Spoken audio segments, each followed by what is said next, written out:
The snow fell in thick, determined flakes across downtown Boston as Monica Harper wrestled with her daughter's car seat buckle for the third time.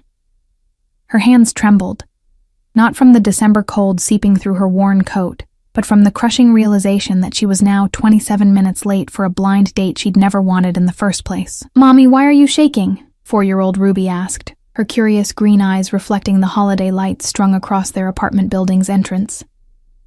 "Just cold, sweetheart," Monica lied, finally releasing the buckle and lifting her daughter into her arms. Ruby's babysitter, Mrs. Chen from upstairs, had called 15 minutes ago with the flu, leaving Monica scrambling to find alternative childcare on Christmas Eve, the worst possible night of the year. The blind date had been Caroline's idea. Monica's best friend since college had been relentless. "You haven't been on a date in 3 years, Mon. Not since that disaster with Ruby's father. This guy is perfect. Successful, kind, and he specifically asked to meet someone real, not another socialite." Monica had agreed only to stop Caroline's endless matchmaking attempts, never actually believing she'd go through with it. But here she was, 31 minutes late now, dropping Ruby off at her sister Jennifer's house in Cambridge, a 40-minute drive from the restaurant in the opposite direction. Her phone buzzed with another text from Caroline. "He's still there, drinking coffee and reading a book. Go!" Monica's stomach twisted. What kind of man waited this long for someone he'd never met? Either incredibly patient or dangerously desperate. She'd experienced enough of the latter to last a lifetime. The drive back downtown felt eternal. Boston traffic on Christmas Eve was a special kind of chaos. Last-minute shoppers, office parties letting out, families heading to church services. Monica's 10-year-old Honda coughed and sputtered at every red light, and she found herself bargaining with the universe. If this car dies tonight, she'd take it as a sign to turn around and go home. The car kept running. Bistro Lumiere sat tucked between a historic bookshop and a jazz club in Beacon Hill, its windows glowing with warm amber light. Through the frosted glass, Monica could see couples laughing over wine, families celebrating, the perfect Christmas Eve scene she'd once imagined for herself before life had other plans. She was now 46 minutes late. Monica checked her reflection in the rearview mirror and immediately regretted it. Her makeup, carefully applied 2 hours ago, had mostly rubbed off during the chaos with Ruby. Her dark hair, which she'd actually styled for once, had frizzed in the snow. The green dress she'd borrowed from Jennifer, the only remotely date-appropriate item she owned, was wrinkled from the car seat incident. She looked exactly like what she was, an exhausted single mother who had no business pretending she could still do this. Her finger hovered over her phone, ready to send an apologetic text and disappear into the night. But something stopped her. Maybe it was Caroline's voice in her head, reminding her that she deserved happiness. Maybe it was the memory of Ruby asking yesterday why she didn't have a daddy like her preschool friends. Or maybe it was simply the defiant part of her that refused to let Trevor, Ruby's father, who'd vanished the moment he learned about the pregnancy, define the rest of her life. Monica pushed open the restaurant door. The hostess, a young woman with a practiced smile, looked her up and down with barely concealed judgment. "Reservation name? I'm actually meeting someone. He should have been here for almost an hour now." Monica trailed off, suddenly certain he'd left. Who could blame him? "You must be Monica," a warm voice said from behind the hostess stand. She turned to find a man rising from a corner table, and her breath caught. He was tall, easily over 6 feet, with dark hair slightly silver at the temples, and eyes the color of aged whiskey. He wore a charcoal sweater and jeans, managing to look both casual and impossibly elegant. This couldn't be him. Men who looked like this didn't go on blind dates arranged by overeager friends. "I'm Harrison," he said, extending his hand. His smile reached his eyes, creating small lines at the corners that suggested he smiled often. "And before you apologize, please don't. My coffee was excellent, and I'm on the most compelling chapter of my book." Monica shook his hand, acutely aware of how cold hers felt. "I'm so sorry. My babysitter got sick at the last minute, and I had to drive across town, and the traffic." "You have a child?" Harrison's expression shifted, but not in the way Monica expected. Instead of the usual retreat she'd seen on the few dates she'd attempted since Ruby's birth, something softened in his features. "How old?" "4. A daughter." Ruby. Monica braced herself for the polite excuse, the sudden remembered obligation, the check already paid, and the quick exit. She'd seen this routine enough times to know it by heart. "That's a beautiful name," Harrison said, pulling out her chair. "Please sit. You must be frozen." Monica sat, more from shock than anything else. As Harrison returned to his seat, she noticed the book beside his coffee cup. A worn copy of The Velveteen Rabbit. Not exactly typical reading material for a man who, according to Caroline, ran one of the most successful venture capital firms in New England. "You read children's books?" The question escaped before she could stop it. Harrison glanced at the book, and something flickered across his face. A shadow of old pain that disappeared so quickly Monica almost thought she'd imagined it. "It's a favorite of mine. I was actually reading it to, well, it's a long story. Better suited for a second date, perhaps." A second date. He was already thinking about a second date, and she'd been catastrophically late to the first one. The waiter appeared, and Monica ordered the first thing her eyes landed on, too flustered to actually read the menu. Harrison ordered with the ease of someone who'd been here before, then turned his full attention back to her. "So, tell me about Ruby," he said, and Monica realized with a start that he genuinely wanted to know. Not the polite, minimal inquiry most people made before changing the subject, but actual interest. She found herself talking, the words spilling out more easily than she'd expected. She told him about Ruby's obsession with dinosaurs, her upcoming role as a sheep in the preschool Christmas pageant, the way she insisted on wearing her purple rain boots regardless of the weather. Harrison listened with complete focus, asking questions, laughing at the right moments, his entire demeanor suggesting he had nowhere else he'd rather be. "What about you?" Monica finally asked, realizing she'd been monopolizing the conversation. "Caroline mentioned you're in venture capital." "I am," Harrison confirmed, "though it sounds more impressive than it is. Mostly I just decide which young entrepreneurs get a chance to chase their dreams." He paused, seeming to choose his next words carefully. "I started the firm 10 years ago, after my life took an unexpected turn. Building something new helped me make sense of everything. There it was again, that shadow of something deeper, something painful." Monica recognized it because she wore the same shadow herself. Their food arrived, and the conversation flowed with surprising ease. Harrison told her about his work, about the startups he'd funded that had become household names, about the ones that had failed but taught him more than the successes. He was self-deprecating and funny, with none of the arrogance Monica had expected from someone of his obvious wealth and success. "Can I ask you something?" Harrison said as they finished their meals. "And please feel free to tell me it's none of my business." Monica tensed. Here it came. The question about Ruby's father, about why she was single, about what had gone wrong in her life to land her here. "Why did you agree to this date?" Harrison asked instead. "Caroline mentioned you took some convincing." The honesty in his question deserved an honest answer. "Because I've been hiding," Monica admitted. "For 3 years I've used Ruby as an excuse not to put myself out there again. Not because taking care of her is an excuse. She's the best thing that ever happened to me. But because I was scared. Her father left the moment I told him I was pregnant, and I think part of me decided it was safer to just stop trying." "And what changed?" "Ruby asked me yesterday why she doesn't have a daddy." Monica's voice caught slightly, and I realized I've been so focused on protecting myself from getting hurt again that I forgot to show her what it looks like to be brave. Harrison was quiet for a moment, his expression thoughtful. "I think that's the bravest thing I've heard in a long time." The restaurant had begun to empty around them, families heading home for Christmas Eve traditions. Monica glanced at her phone and gasped. "It's almost 11. I didn't realize—" "Time flies," Harrison finished, signaling for the check. Monica reached for her purse, but Harrison gently waved her off. "Please, I've enjoyed this evening more than you know." As they stood to leave, Harrison helped Monica with her coat, a gesture so old-fashioned and courteous that it made her heart skip. They walked out into the snow, which had intensified, transforming Boston into a winter wonderland. "Can I walk you to your car?" Harrison asked. Monica nodded, and they made their way down the quiet street, their footsteps muffled by the fresh snow. She'd parked 3 blocks away, the closest spot she could find in her frantic rush.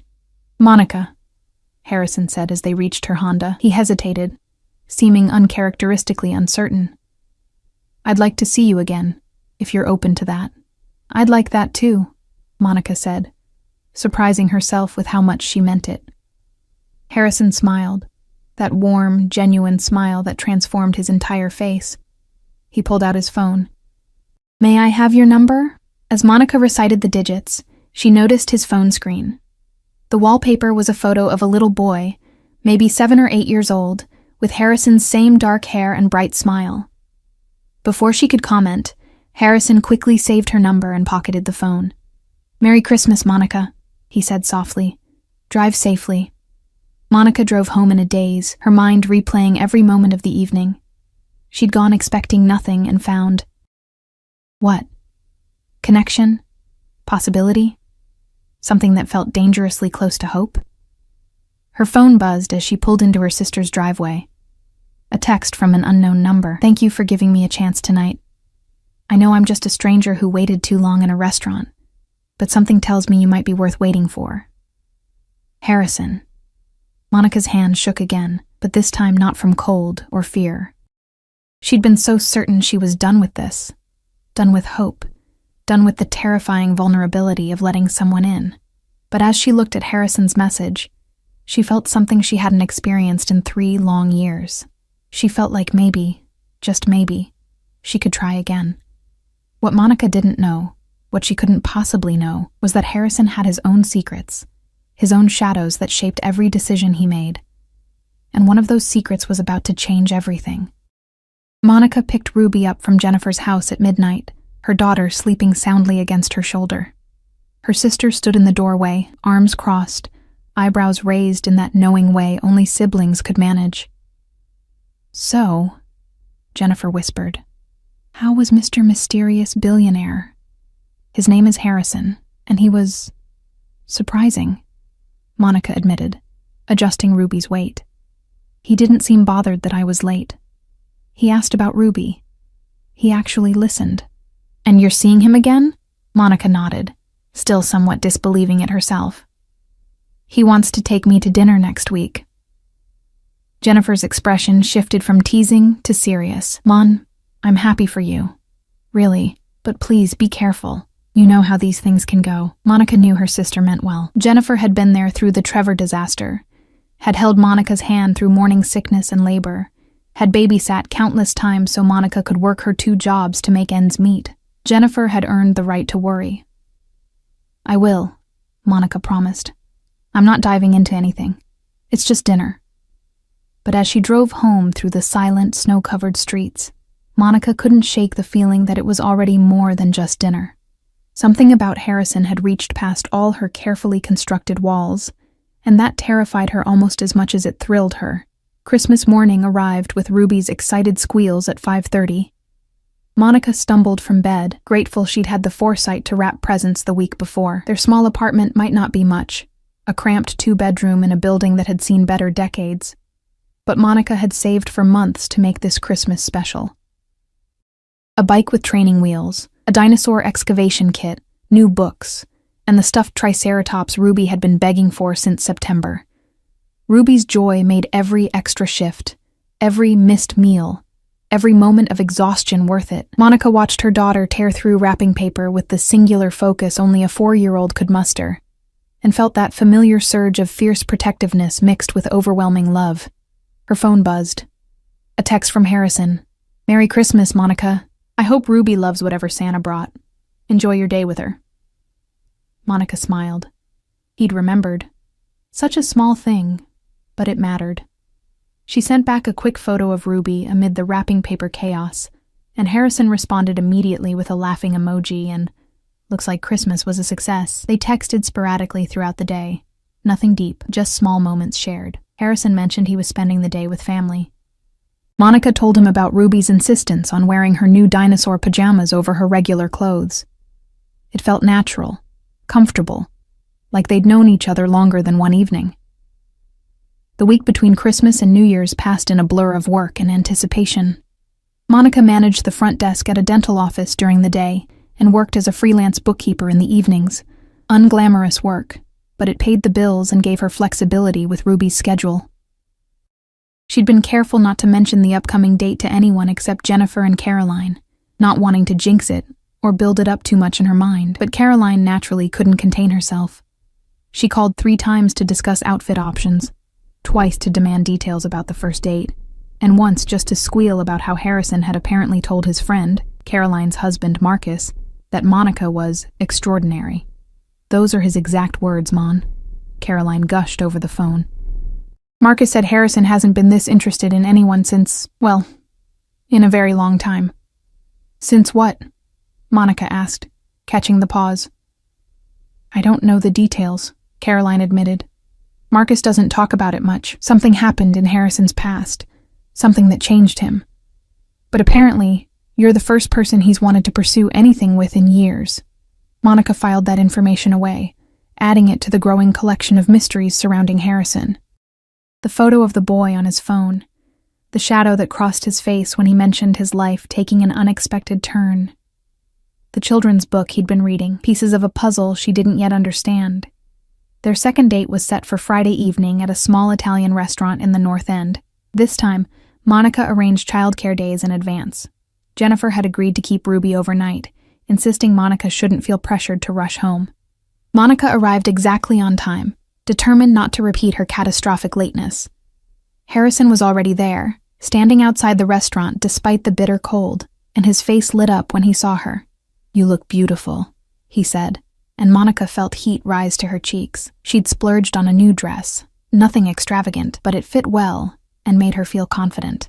"You waited outside?" Monica asked. "It's freezing." "I wanted to see you arrive," Harrison said simply, opening the restaurant door for her. "Last time I got to watch you walk in looking like you'd fought a war with Boston traffic and won. This time, I wanted to see you without the panic." They were seated at a quiet corner table, and the conversation picked up where it had left off on Christmas Eve. Harrison asked about Ruby's Christmas, seemed genuinely interested in Monica's work, made her laugh with stories about his more eccentric clients. The ease between them was remarkable, as if they were old friends reconnecting rather than near strangers on a second date. But midway through dinner, Monica decided to address the elephant in the room. "Can I ask you something?" she said, setting down her fork. "And you can tell me if it's too personal." Harrison's expression grew guarded, but he nodded, of course. "The little boy in your phone's wallpaper. Who is he?" The silence that followed felt eternal. Harrison's jaw tightened, and for a moment, Monica thought he might shut down completely, might ask for the check and end the evening right there. She'd overstepped, pushed too soon, let her curiosity override her judgment. But then Harrison spoke, his voice rough with emotion. His name was Daniel, my son. Was. Past tense. Monica's heart dropped. "He died 5 years ago," Harrison continued, staring at his wine glass. "Brain tumor. He was 8 years old. We did everything, every treatment, every experimental trial, every prayer and hope and desperate bargain. But sometimes medicine fails. Sometimes prayers go unanswered. Harrison, I'm so sorry," Monica whispered, her own eyes burning with tears. "I shouldn't have asked." "No," Harrison said, finally meeting her gaze. "I'm glad Daniel is the most important part of my life. Pretending he didn't exist to make conversation easier would be a betrayal of his memory. What was he like?" Harrison's expression softened. "Curious. Funny. He asked about 1,000,000 questions a day. He loved dinosaurs, actually. Ruby would have adored him. He wanted to be a paleontologist when he grew up." He paused, struggling with the words. He was reading The Velveteen Rabbit when he got too sick to finish it. "I've been trying to finish it for him for 5 years now. Can't seem to get past the same chapter." Monica reached across the table and took his hand. "And his mother?"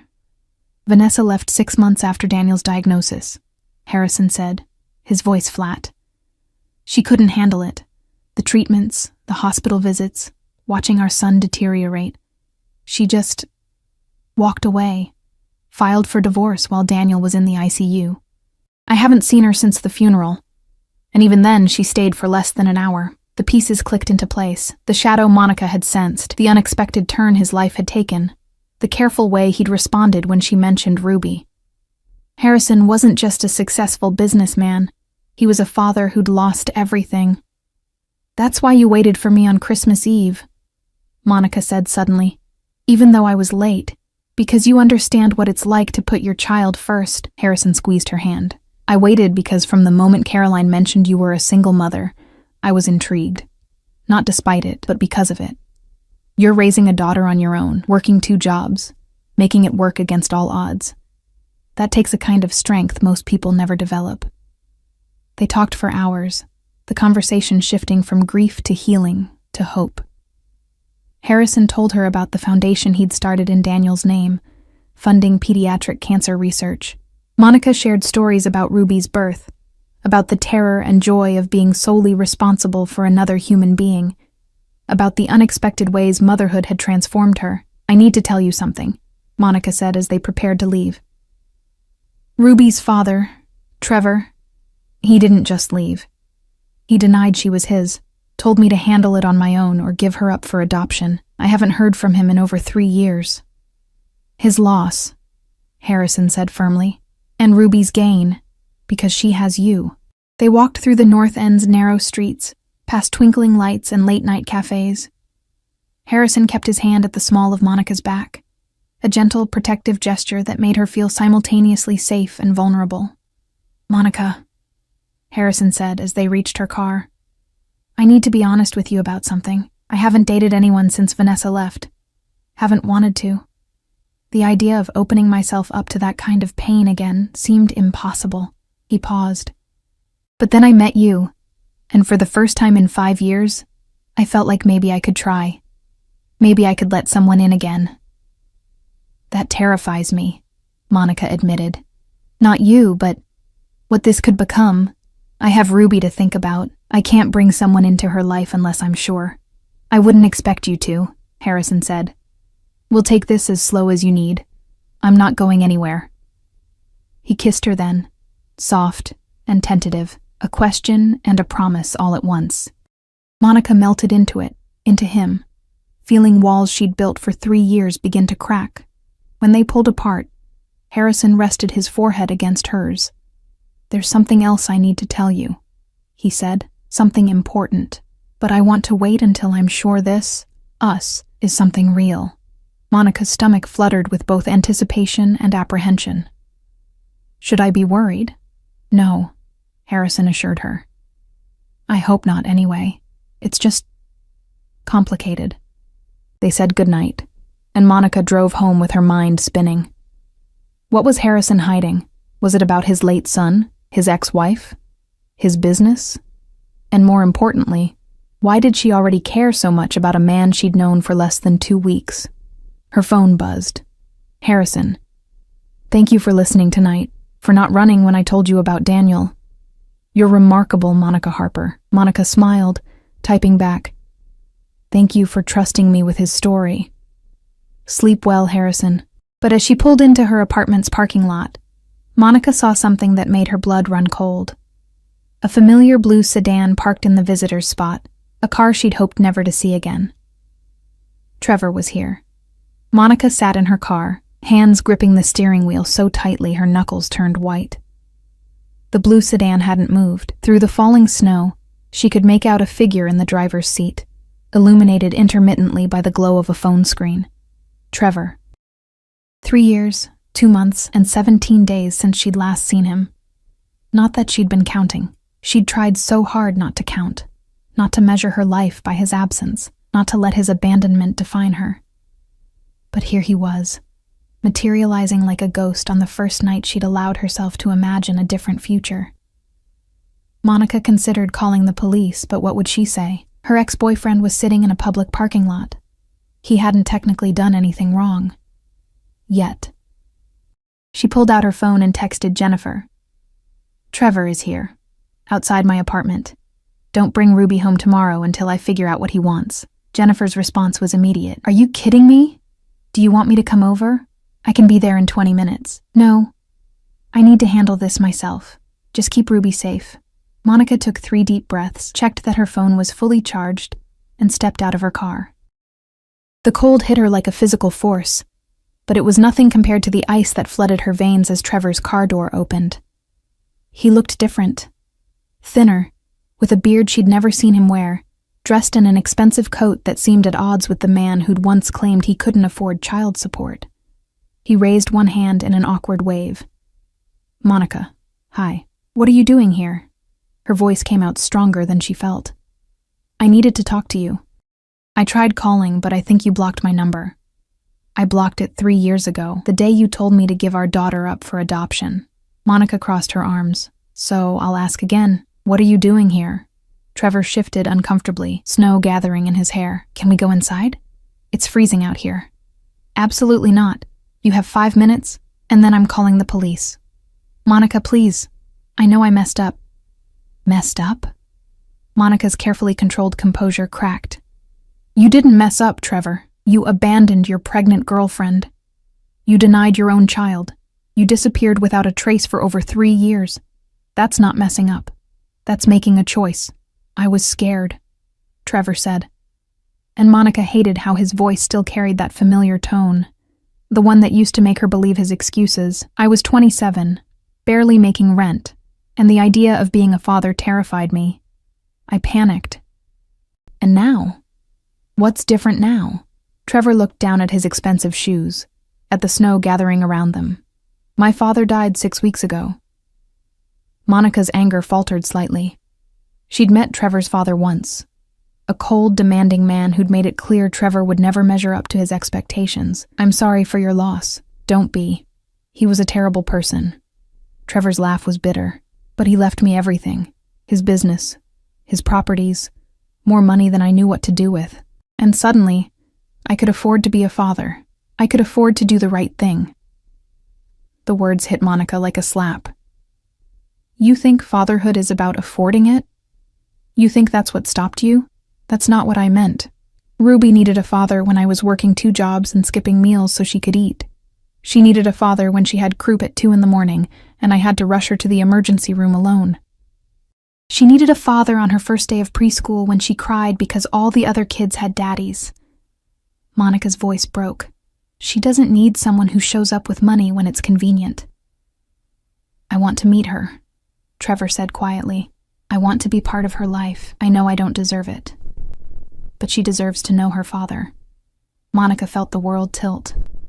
This was her worst nightmare. The scenario that had haunted her since the day Ruby was born. Trevor coming back, demanding rights, disrupting the life they'd built. Courts favored fathers, even absent ones. Money talked. And Trevor apparently had plenty of it now. "You gave up that right," Monica said. But her voice lacked conviction. "Did I? Legally?" Trevor took a step closer.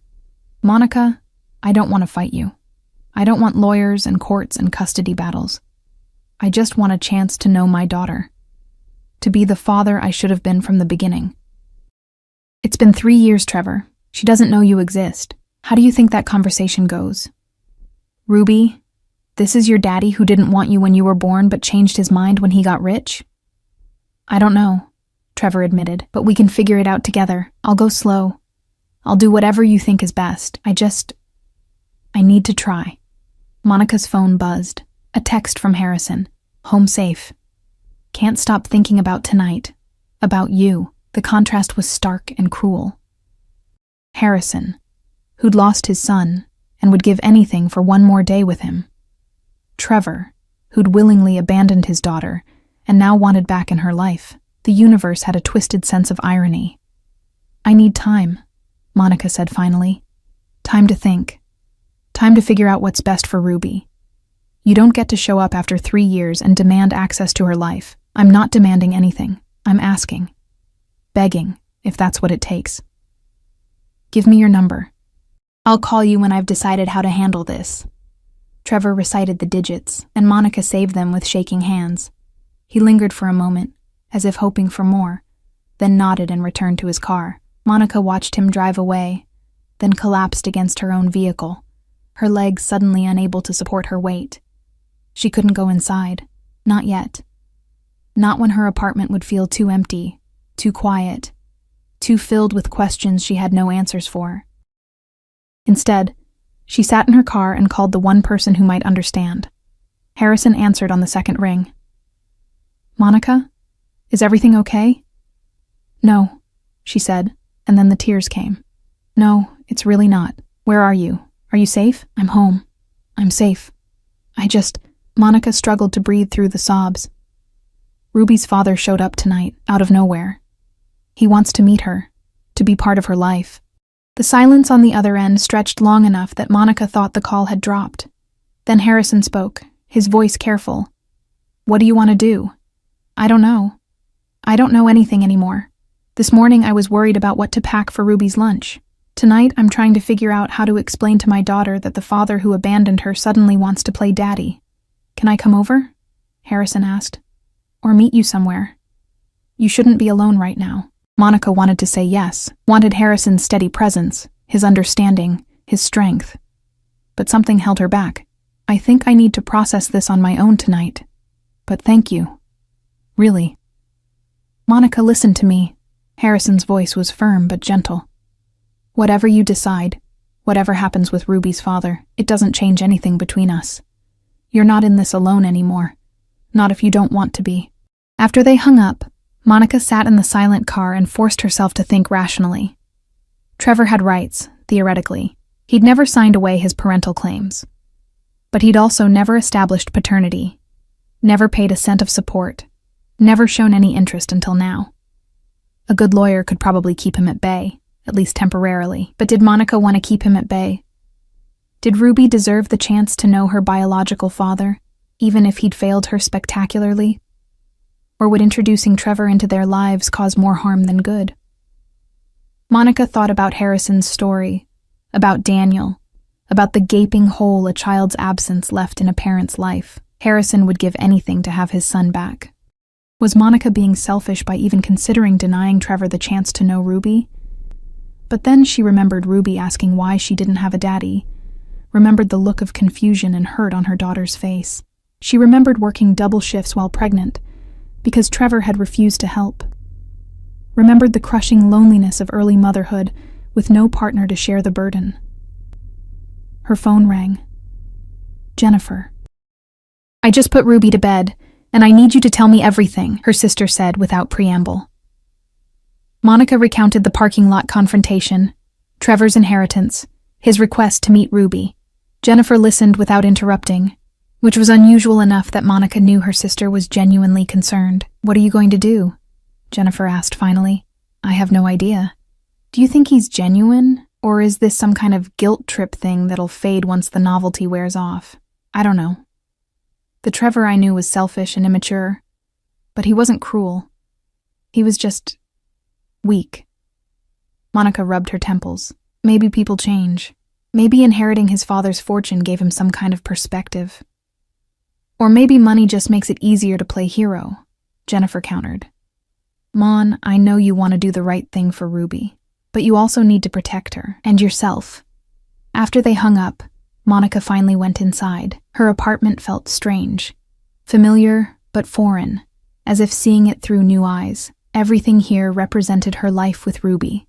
The tiny shoes by the door, the drawings stuck to the refrigerator with alphabet magnets, the pile of picture books on the coffee table. Their world, complete and self-contained. Was she being selfish by wanting to keep it that way?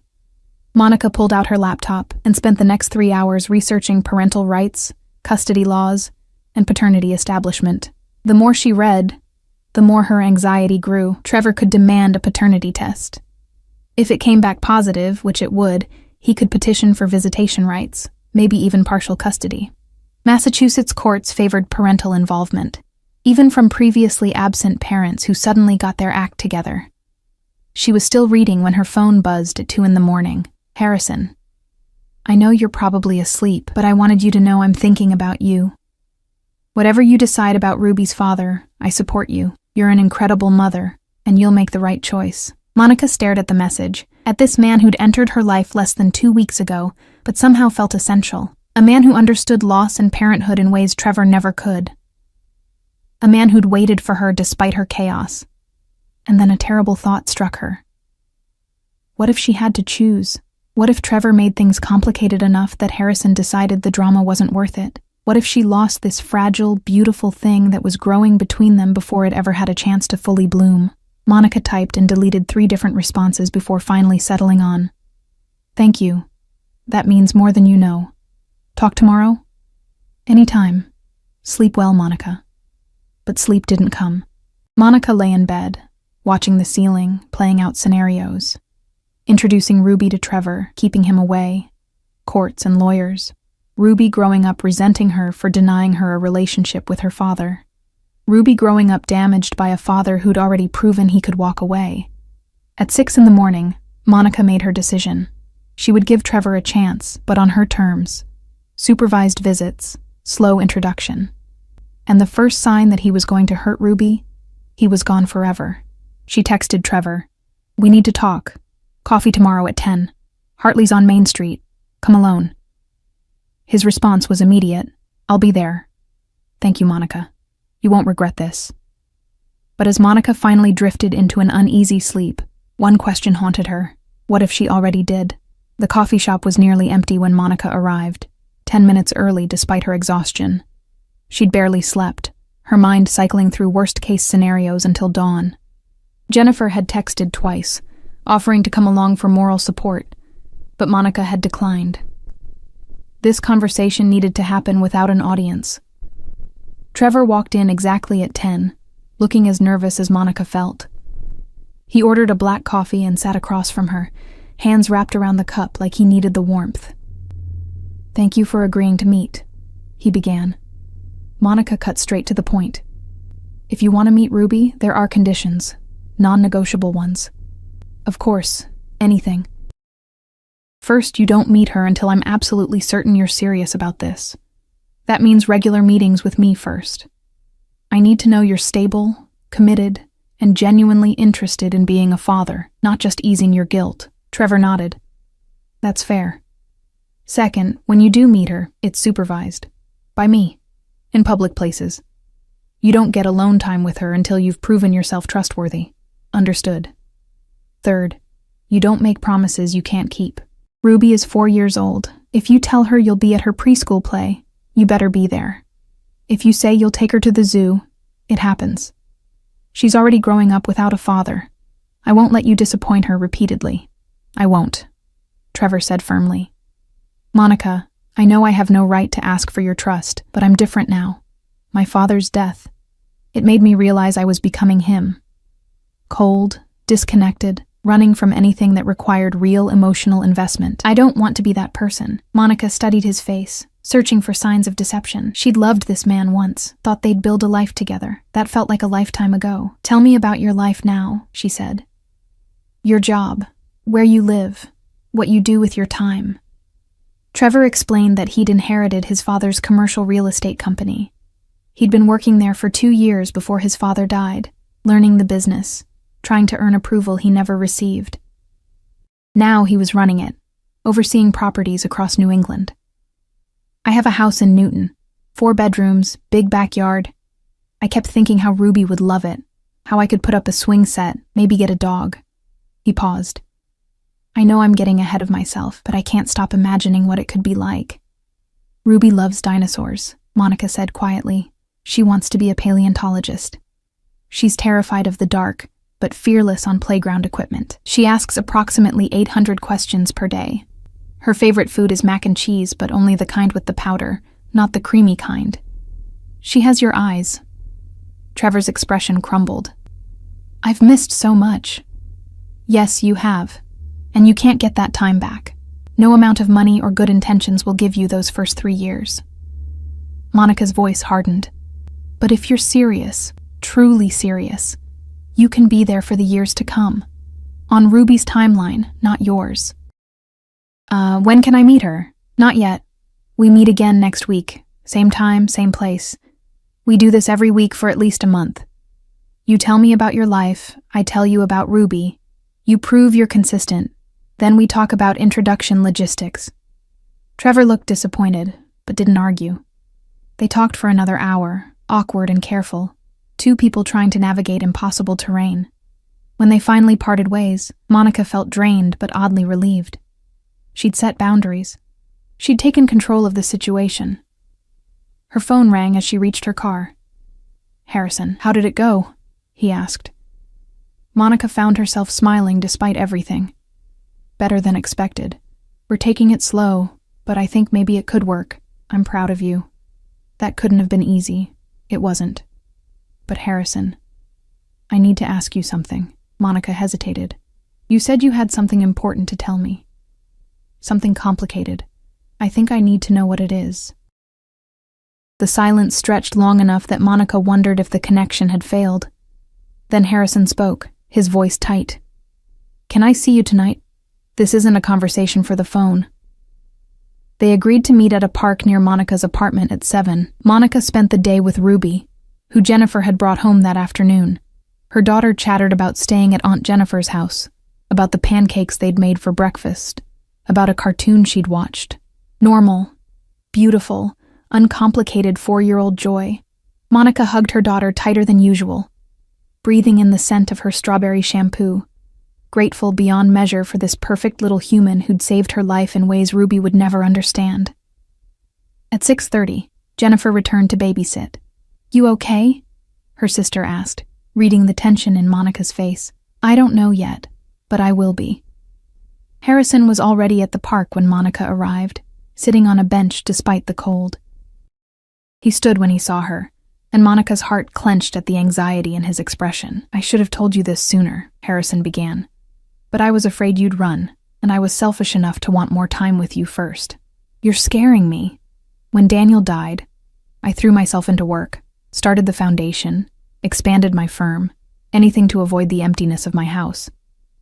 About a year ago, I funded a startup, a young guy with an incredible idea for sustainable building materials. The company took off faster than anyone expected. Monica waited, confused about where this was going. The founder's name is Marcus Chen. He's married to your friend Caroline." Understanding crashed over Monica like a wave. "You orchestrated the blind date." "No," Harrison said quickly. "Not exactly. Marcus and Caroline were trying to set both of us up with other people for months. We kept refusing. Then Marcus mentioned his wife had a single friend, a mother, someone genuine and kind. And Caroline told him about me. When they realized they were talking about setting us up with each other, they arranged the date. So you knew about me before Christmas Eve? I knew you were a single mother. I knew your name. Caroline might have shown me a photo." Harrison ran his hand through his hair. "But I didn't research you or manipulate the situation. I just agreed to show up. Everything that's happened between us since then has been real." Monica tried to process this information. "Why didn't you tell me?" "Because I liked that you didn't know who I was. Most people know my name, know about the foundation, treat me differently because of it. You just saw me as Harrison, some guy who waited too long in a restaurant." He stepped closer. "And then I got to know you, and I fell for you. And every day it got harder to bring up because I was terrified you'd think I'd been dishonest. You were dishonest. By omission. I know. I'm sorry." Harrison's voice broke. "Monica, you're the first person since Daniel died who's made me feel like I could have a future, like maybe I could be happy again. Please don't let my stupidity ruin that." Monica wanted to be angry, wanted to feel betrayed, but she'd kept secrets too, was still keeping one. She hadn't told Harrison about Trevor's return, about the potential complication of Ruby's father entering their lives. "I need to tell you something too," Monica said. "Ruby's father, Trevor, he doesn't just want to meet her. He inherited a fortune. He has resources. If he decides to fight for custody, it could get messy." "Let it get messy," Harrison said fiercely. "I meant what I said. I'm not going anywhere, even if it means lawyers and drama and a complicated situation. Monica, I lost my son. I know what it's like to love a child more than anything in the world. If Ruby's father genuinely wants to be in her life, and if you decide that's what's best for her, I'll support that. It doesn't change how I feel about you." The sincerity in his voice broke through Monica's defenses. She stepped forward and kissed him, pouring 3 years of loneliness and fear and hope into it. Harrison wrapped his arms around her, holding her like she was precious. "I'm falling for you," Monica whispered against his lips. It terrifies me, but I'm falling for you. I already fell, Harrison admitted. The moment you walked into that restaurant 46 minutes late looking like you'd battled the entire city and won. They stood in the cold park, holding each other. Two broken people finding wholeness in shared understanding. Eventually, Monica pulled back. So what now? She asked. Now we figure it out together. No more secrets. We deal with Trevor. We navigate whatever comes, and we build something real. 6 weeks later, Trevor met Ruby for the first time at the Children's Museum. He'd shown up to every weekly coffee meeting with Monica, had proven himself consistent and committed.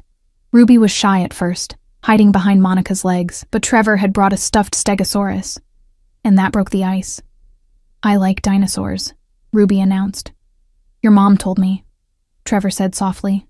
I like them too. Monica watched them together, her heart a complicated tangle of emotions. This wasn't the future she'd imagined, but maybe it was the one Ruby deserved.